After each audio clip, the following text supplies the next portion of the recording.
প্ৰথমতে মোৰ চেনেললৈ আপোনালোকক ওয়েলকাম কৰিছো। আমাৰ অসমৰ মানুহে বহুতে ভাবি আছে যে আমাৰ টকা পইচা কম আছে, আমি আৰসিসি ঘৰ কেনেকৈ বনাম, আমাৰ বাজেট বহুত কম বাজেটত আমি আৰসিসি ঘৰ বনাবলৈ সাহস কৰিব নোৱাৰো। তেনেকুৱা বহুতে ভাবি আছে। সেইদিনা মোক এজনে কল কৰি কৈছে যে ভাইটি মোৰতো ইমান কম টকা, মই কেনেকৈ আৰসিসি ঘৰ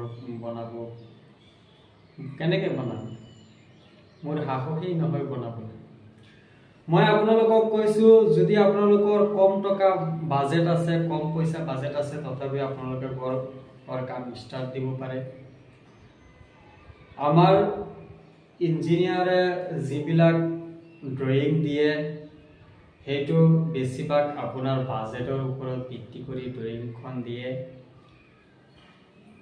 যদি আপোনালোকে একতলা বা দুইতলা ফাউণ্ডেশ্যন দি ঘৰখন বনায়, তেতিয়াহ'লে আপোনালোকৰ ইমান হেভি কাম দিব নালাগে।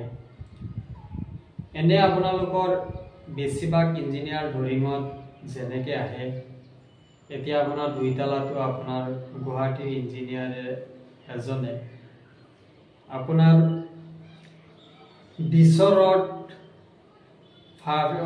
ফাৰ্ষ্ট ফ্ল'ৰলৈকে 20 ৰড ইউজ কৰিবলৈ দিছে। 20 ৰডটো একদম দিব নালাগে, দুইতলা তিনিতলাৰ কাৰণে 16 ৰড দিলেই হয়। এতিয়া যদি আপোনালোকে একতলা বনায়, তেতিয়াহ'লে আপোনালোকে 20 ৰডটো দিব, 20 ৰডটো নালাগে, 16 ৰডটো দিব নালাগে। যদি আপোনালোকে 12 mm ৰড 4 চুটা ৰডটো যদি আপোনালোকে দিয়ে, 4 চুটা ৰড যদি আপোনালোকে ছডালকে দি পেলাই এটা ছাদ মাৰি দিয়ে, তেতিয়াহ'লে কোনো ধৰণৰ টেনশ্যন নাই। এনেকুৱা নাভাবিব যে আকৌ ভূমিকম্পৰ ফলত কি আমাৰ ঘৰখন বহি যাব নেকি, ভাঙি যাব নেকি, সেইবিলাক টেনশ্যন কৰিবলগীয়া একো নাই। বহুত কম বাজেটতো আপোনালোকে একতলা ফাউণ্ডেশ্যন দি ঘৰ বনাব পাৰিব।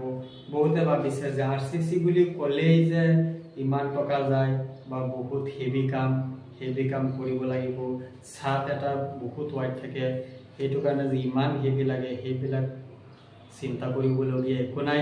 আপোনালোকে কম বাজেটতো ঘৰ বনাব লাগে। আপোনাৰ কিমান টকা বাজেট আছে আমাৰ কণ্টেক্ট নম্বৰত আমাক জনাব পাৰে। আমি কিমান টকা খৰচা হ'ব, কিমান তলা ফাউণ্ডেশ্যন দিলে কিমান টকা, আপোনাৰ কিমান টকা বাজেটত ঘৰ বনাব বুলি ভাবিছে, সেইটো বাজেটত ঘৰখন হ'বনে নহয় সেইটো পৰামৰ্শ আমি দিব পাৰিম।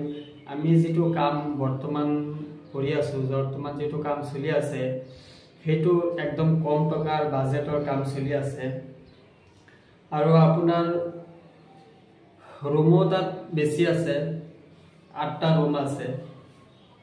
8টা ৰুম আপোনাৰ বাজেট বেছি নহয়। আপোনালোকে যদি কম বাজেটতো ঘৰ বনাব বুলি ভাবিছে, আপোনালোকে আমাক জনাব পাৰে। আমি কিমান বাজেটত কিমান ৰুম বনাব পাৰিব, বা একতলা ফাউণ্ডেশ্যন দি যদি ঘৰ বনায় বা দুইতলা ফাউণ্ডেশ্যন দি ঘৰ বনায় কম টকা বাজেটত, তেতিয়াহ'লে কিমান ৰুম বনালে কিমান টকা খৰচা হ'ব, সেই বিষয়ে আপোনালোকৰ লগত পৰামৰ্শ আমি দিম। আমি ইমান কথা নকওঁ, বেছি লম্বা নকৰোঁ, আজিৰ ভিডিঅ'টো ইমানতে শেষ কৰোঁ। যদি আপোনালোকে মোৰ চেনেলটো ছাবস্ক্ৰাইব কৰি দিয়ে, তেতিয়াহ'লে মোৰ ভাল লাগিব, পৰৱৰ্তী ভিডিঅ' বনাবলৈ মোৰো ভাল লাগিব।